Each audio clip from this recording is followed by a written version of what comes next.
All right, let's go right above Oklahoma and talk to Brianna in Toronto, Canada. What's up, Brianna?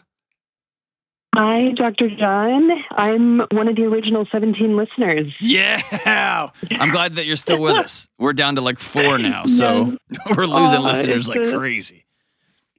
Stop. It's an honor to be on your show. Thanks for having me. I appreciate it. It's like we're having a nice cup of tea on the Titanic as this whole thing goes down. Perfect. What's up? What's up? So I kind of need your help. I've been a nurse for 18 years, but I have this debilitating fear that I'm going to accidentally cause a patient harm or do something that might result in their death. Oh, fantastic. And I say not fantastic, like that isn't fantastic. Fantastic in the manifestation of this, right? And so do you loop on this and loop and loop and loop? It is so bad. Like when I'm looping, I can't eat, I can't sleep, and it's just really bad. Wow. And can I make a guess? I bet Sure. you are one of the most conscientious, graceful, amazing nurses in your whole practice, aren't you? Well, conscientious, yes. I'd like to say the same for the other things, but yeah, I try. I bet you're incredible. Oh, well, thank you. No, but you have to say it out loud. If you're not, if you're just like, no, really, honestly, I'm just like a pretty good. Like, let's be honest, I'm not good at this job. Like, I'm like Andrew Huberman's really good. Like, I know where I rank on these things. Like, for you, are you one of the best nurses in your practice?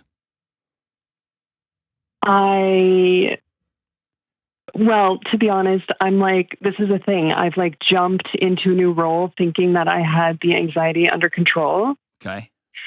So I'm like in a brand new role, and I mean, it's like my dream job, and I plan to be the best nurse in this role as soon as I'm like comfortable. But I think that's kind of where I've kind of hit a wall because, 2 weeks post orientation and I'm like spiraling again. Here it comes again. That's right. Have you ever killed a patient? No, not that I'm aware of. I just realized I talk to medical people all the time. That's been most of my career. And so I'm real direct. I realize to the average person listening, they're like, what? So yeah. I just asked you that. Oh wait, I would ask you that privately. You've never heard a patient? No, not to my knowledge. That means no, because they would have let you know, I assure you. Right? Yeah, right. Have you ever gotten really close? I've made mistakes. Have you ever almost killed somebody? No. Okay. So if I was to ask you, where does this, what's your body trying to protect you from here? Because it's not your clinical work, because you've been exemplary. It's not the fear that you're not good in your peers' eyes because they just promoted you. Right. So what's your body trying to protect you from? Failure. Where? I actually don't know. I'm like, I've How's your marriage? been trying to figure this out. Marriage is great. How's your kids? They're preteen kids.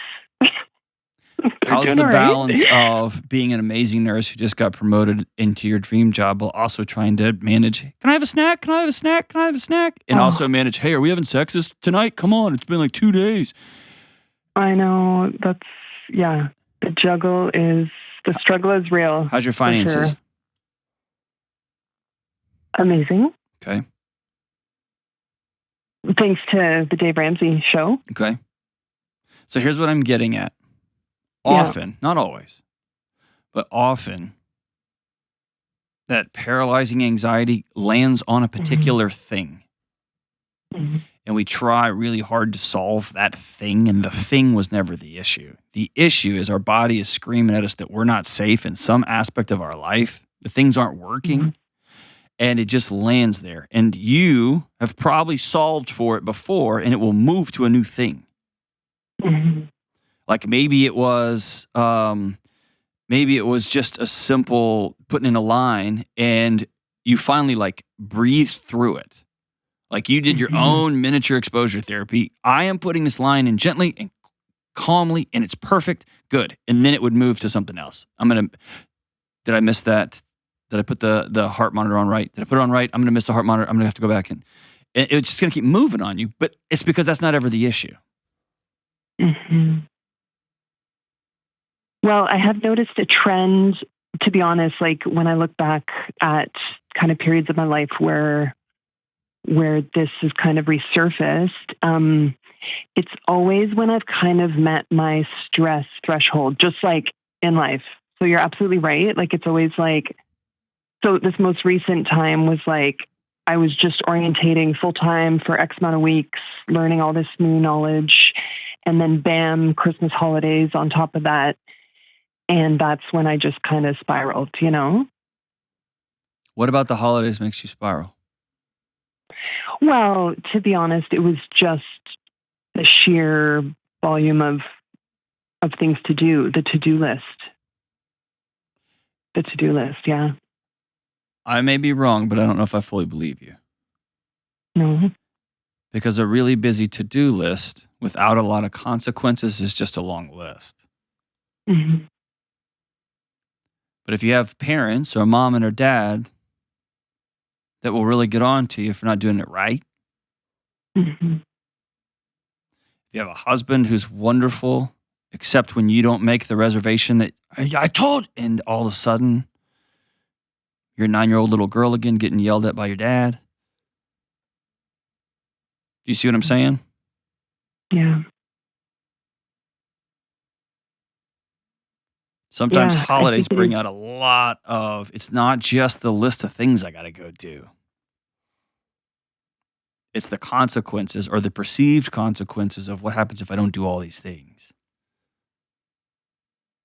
I have a huge list of like landscapey things that I want to do at my house, but none of it matters. Like right now, my house isn't going to fall down. I just want to like put some stuff up, right?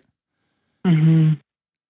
But I also, before this evening is over, I've got to finish this show. I got to do X. I got to do Y. I got to do Z. I got to go pick up some flowers, and I got to meet tonight for my daughter's like holiday play that got moved because of snow and ice. Mm. The consequences of me missing that are making my heartbeat run a little hotter than usual.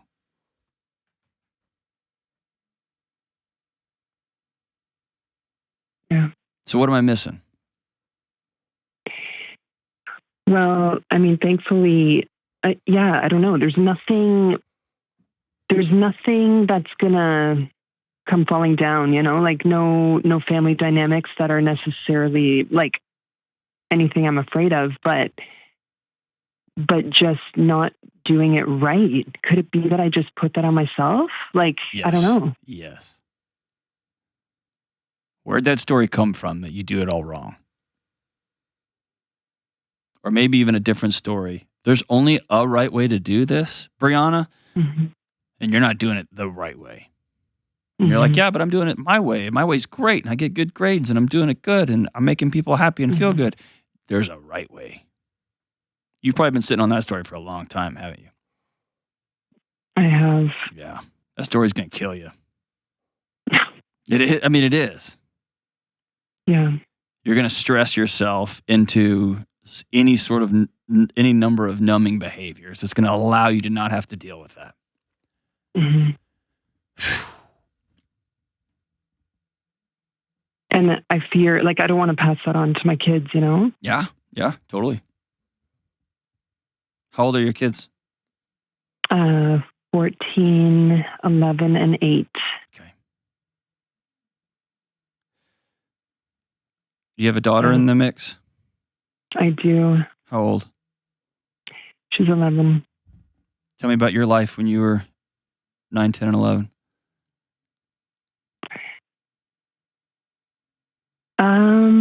Wow. It was not easy. My dad, right around that time, went on disability due to kind of a work injury. And my mom had to work like 3 jobs just to keep us afloat. Did she have to prop up your dad's broken heart and his ego too? Well, Or was that your job? I suppose I did have. Well, I can't say anybody put that on me, but You were a kid, of course. I know, but I just mean, I think I did internalize it that way, that it was my responsibility to take care, and make sure everyone was okay. Right. And here's the tough part. Mm. Those experiences made you an amazing nurse. Mm. And if you're really honest on both sides of the ledger, I was really hard season. Mm-hmm. And your body has a GPS pin, and being a 9, 10, 11-year-old little girl, and you're watching a miniature version of you walk through your house every day, and your body just starts sounding the alarms again. Mm-hmm. And you throw two knuckleheaded boys that you have to remind every day, will you please brush your teeth? Golly, really? Yes. You have to do that all the time, every day, forever. Yes. You throw all that in there. Yeah. On top of it, on top of it. So here's what we're looking for. We're looking for a magic word. And I'll just say it's margin. But I want you to look at margin. I want you to reverse engineer margin. What does that mean? That means you and your husband sit down and look at your family calendar together. And you think, I want to solve anxiety around my nursing career. We'll do that. But we're going to start by looking at your husband and saying, we've never been married with 3 kids that are 14, 11, and 9 before. We've never been married when I have this fancy new job.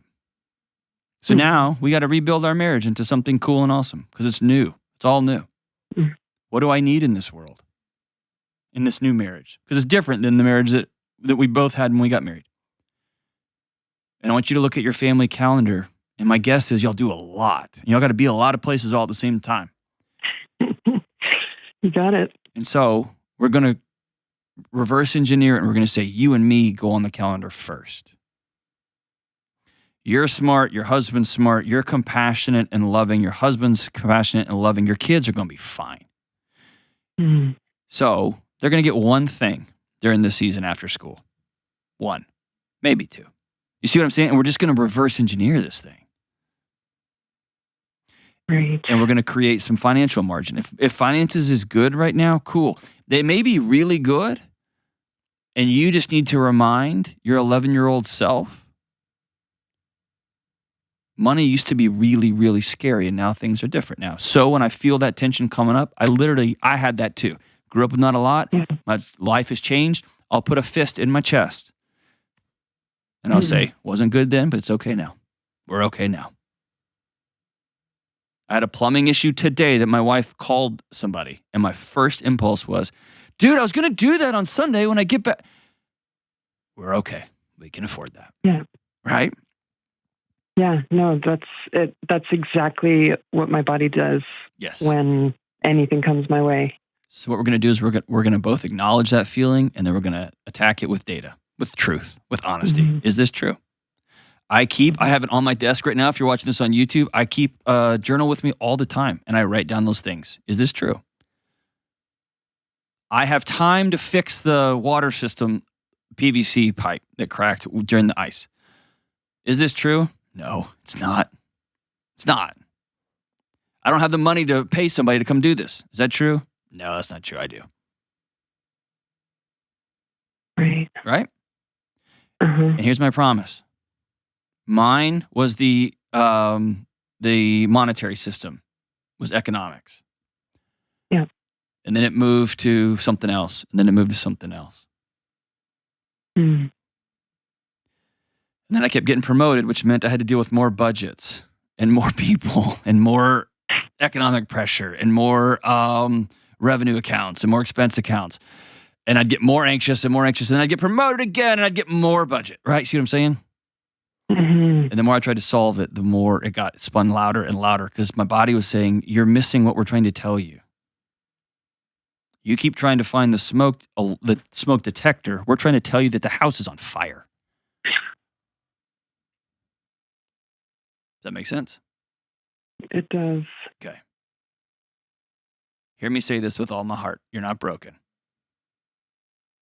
I want you to consider, what if my body's actually working really good?